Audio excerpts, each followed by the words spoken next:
Hi there, this is Eshu. I'm the abbot here at Zenwest Buddhist Society. This Living Zen-podcast is just one of the many resources we've created at Zenwest to make Zen practice and training more available and accessible to people all over the world. Instructional videos, printable resources, and much, much more are also available on our website at www.zenwest.ca. If you're a regular listener, I'd love to hear from you. So please drop me an email at office@zenwest.ca and let me know who you are, how you got started, and what brought you to Zen. Everything we make available in person and online at Zenwest is only possible because of the support of our members and associates, people like you. If the efforts of our community are making a difference in your life, I'd like to invite you to show your support and take part in making it happen by becoming an associate or member of the Zenwest Sangha.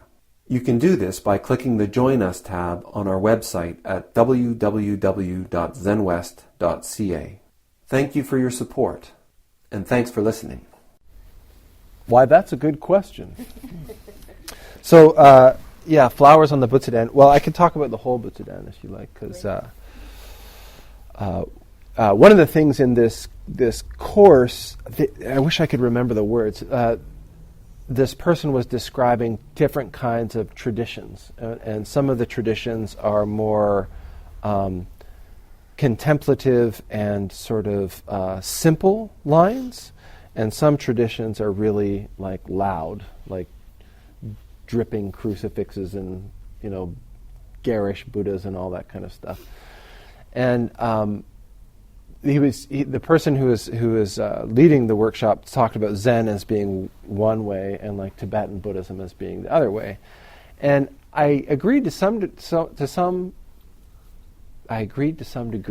Okay, but then there's also a part where it's actually like Zen Buddhism, particularly the ritual form, is actually really symbolic and it's heavily sort of loaded, but we don't talk about it, and it is really simple. So.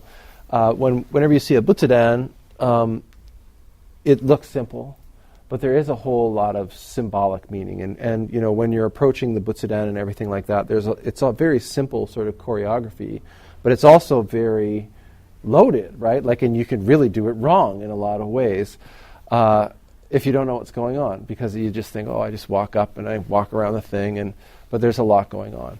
But this Butsudan setup, one of the really cool experiences that I've had was I was invited to co-give a talk with a monk named Bhikkhu Pavaro from the Theravadan tradition.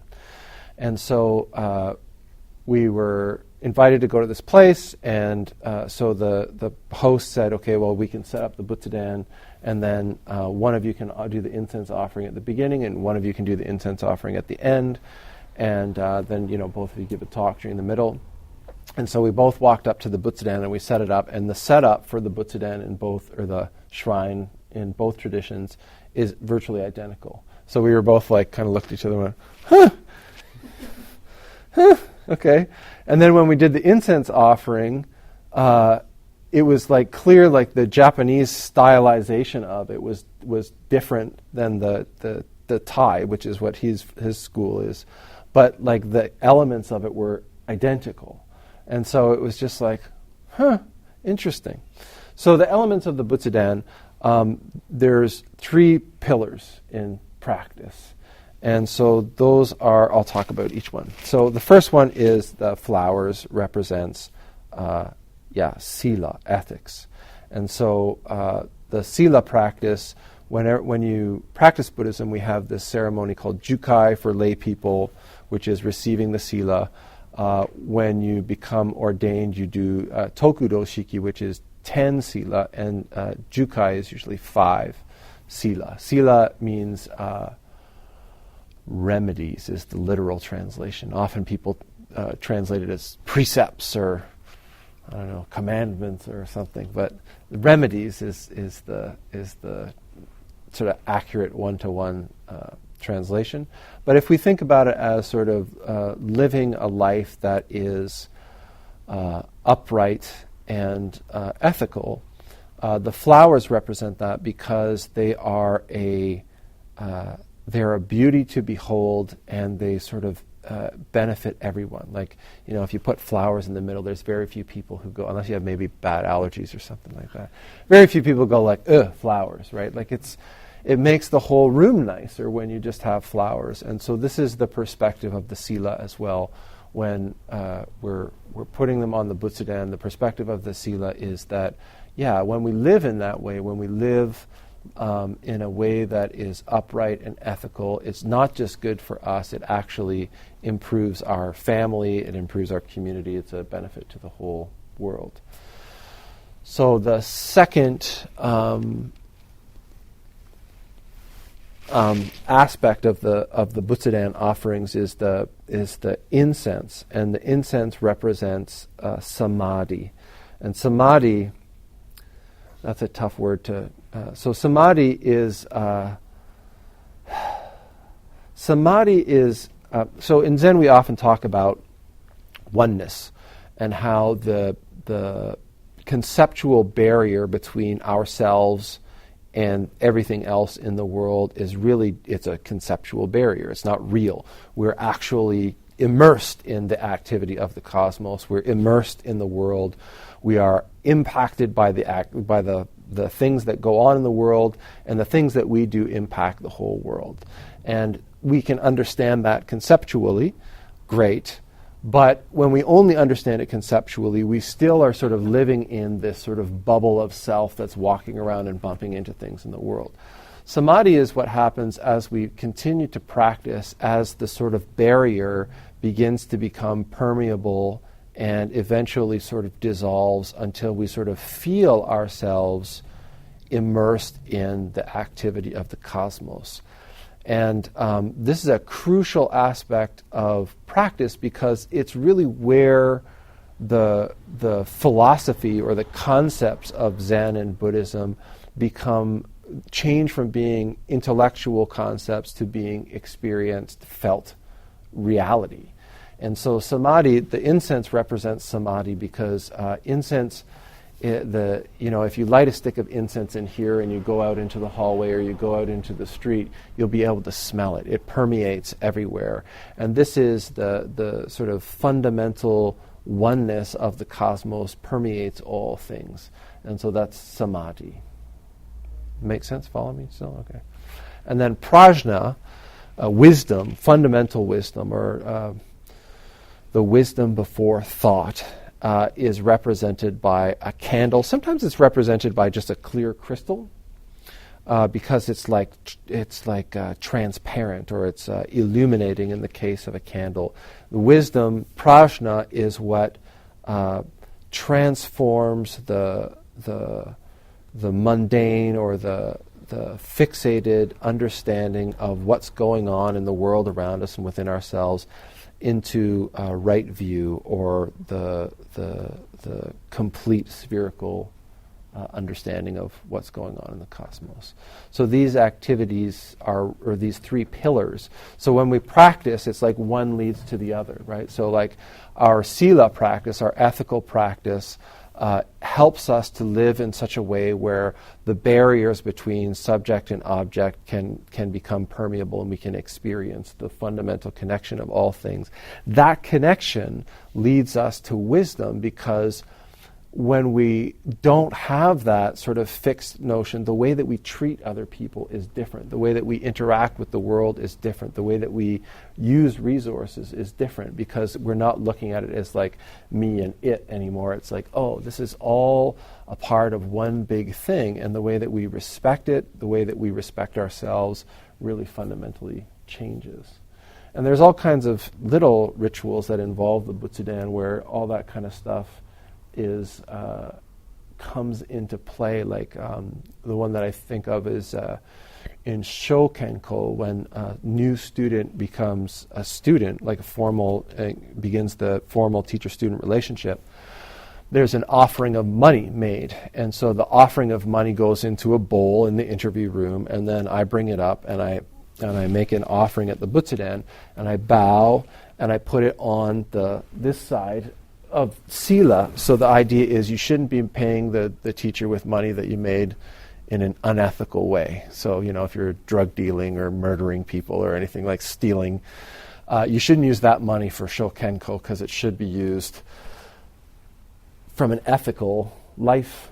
You should be making this resource. And it's an offering not to the teacher, because that's what the teacher's doing, is he offers it to the community. So I take it from this ethical life, and then I take a stick of incense and I light it, and I smudge it. So I do 3 circles over the incense of samadhi with this financial resource. And then when I put it down, I put it on the side of wisdom, so that the resource is being used on behalf of the whole community to promote this practice of wisdom. And I don't usually talk about this at this ceremony. It's just like this is all symbolically represented by each of the components of the Butsudan. So. How's that? Great. Okay, good. Love it. Any other questions, or do we even have time? Or We have a few minutes left. Yeah, we do. Something else. or if there's any clarifications about any of that stuff.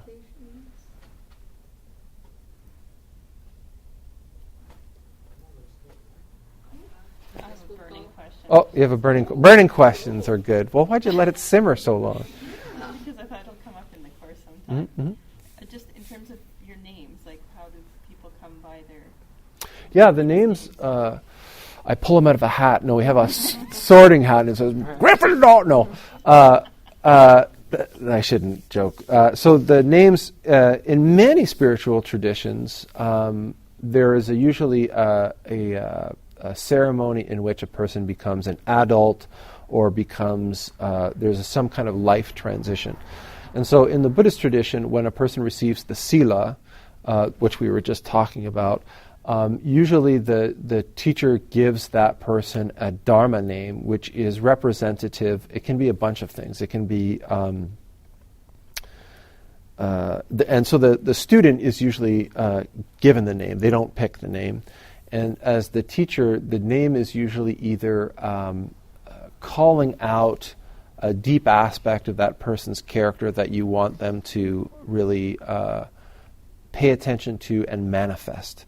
So like my name, Eshu, it's like when I received it, the instruction or the description I got of it was surpassing wisdom. I've got another translation of it, which is abundant gifts of the heart. And so this is a big pair of shoes. Like I certainly feel like I'm always working towards that. It's not like, oh yeah, look at my abundant gifts of the heart. It's not like that, right? And the other way that a name can be given, if it's something that's really a weak point that the teacher wants to sort of like poke at, stick a finger in and say like, you really need to pay attention here. And so, and it's really difficult. So maybe that's what my teacher meant. You know, it's like, you really need to fluff up a little bit. But it's really, depending on the character of the student, the teacher is giving the name to really offer that person an opportunity to grow into it. One of the big things that I've noticed, I've got a few names now because, as you get ordained, you do Jukai and you get ordained, and then if you do all that kind of crazy stuff for a long time, then you become a teacher, and then you get a teaching name.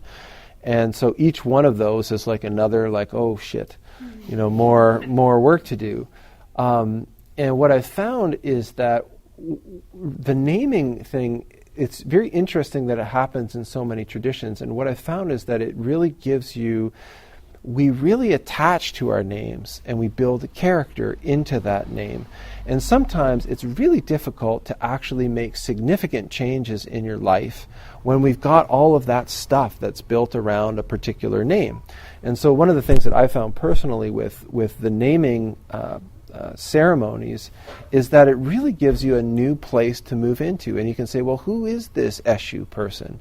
And you can actually decide that and become that. And it's very liberating to have this new place to go. So that's where it comes from. Yeah, so all those people that have funny names, I've given them to, I think. Yeah, everyone. And they've all done Jukai or ordination. Yeah. So. Thanks for listening to the Living Zen podcast. If you follow Living Zen through iTunes, I would very much appreciate it if you would take a moment to let me know what you think about it by rating or reviewing the podcast, so that new listeners can also hear what you have to say. Thank you for your time and for your support.